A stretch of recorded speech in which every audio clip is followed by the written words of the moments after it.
लो जी माशाल्लाह बहुत खूबसूरत हॉर्स है।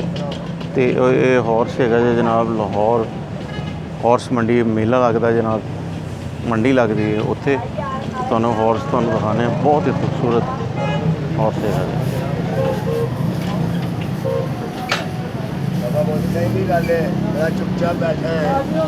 तो लो जनाब इजाज़त चाहना जी, अल्लाह हाफ़िज़, फ़ी मान अल्लाह।